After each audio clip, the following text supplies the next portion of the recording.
एक बार भगवान बुद्ध भिक्षा के लिए एक किसान के पास पहुँचे। किसान खेत पर हल चला रहा था। बुद्ध उससे कहते हैं, भिक्षाम देहि। किसान बुद्ध को भिक्षा मांगते हुए देखकर उपेक्षा से बोलता है, मैं खेत में हल चलाता हूँ, खेती करता हूँ, बीज बोता हूँ, तब भोजन करता हूँ। तुम्हें भी खेत जोतना चाहिए और बीज बोना चाहिए, तब जाकर भोजन करना चाहिए। बुद्ध बड़े ही शीतल स्वभाव से बोले, वत्स, मैं भी खेती ही करता हूँ। किसान ये सुनकर हैरान रह गया। उसने तथागत से कहा, मैंने तुम्हें कभी भी खेती करते हुए नहीं देखा। तुम तो हमेशा ही लोगों से खाना मांगते रहते हो।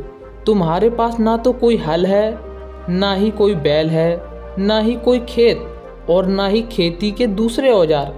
फिर तुम खेती कैसे करते हो? तुम फसल कैसे उगाते हो? अपनी खेती के बारे में बताओ। बुद्ध ने कहना शुरू किया, मेरे पास शीतलता का बीज है, ध्यान रूपी वर्षा है, ज्ञान मेरा हल है, पाप भीरुता का दंड और विचार रूपी रस्सी है, अप्रमाद मेरा बैल है, प्रजा मेरा खेत है, निरंतर प्रयास मेरी मेहनत है।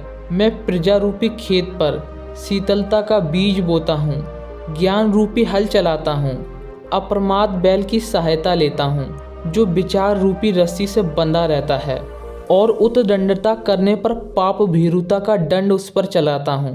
निरंतर प्रयास करता हूँ, ध्यान रूपी वर्षा होती है, अवगुण रूपी बेकार घास को काटकर हटा देता हूँ और आनंद की फसल काटता हूँ।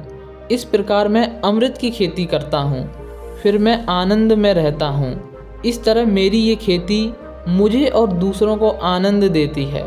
ये सुनकर किसान बुद्ध के चरणों में गिर जाता है और रोने लगता है। अपने किए गए व्यवहार की क्षमा याचना करता है। बुद्ध उसे माफ़ कर देते हैं और वहाँ से किसान को ज्ञान रूपी भिक्षा देकर चले जाते हैं। किसान को शांति मिलती है और वो फिर से अपने काम में लग जाता है। इस तरह बुद्ध अमृत की खेती करते थे। आपको ये कहानी कैसी लगी? कमेंट करके हमें ज़रूर बताएं। यदि आपको ये कहानी पसंद आई है तो इस वीडियो को लाइक कीजिए और अपने दोस्तों में शेयर कीजिए, और ऐसी ही कहानियों के लिए चैनल को सब्सक्राइब करके बेल आइकन को ऑल पर सिलेक्ट करें।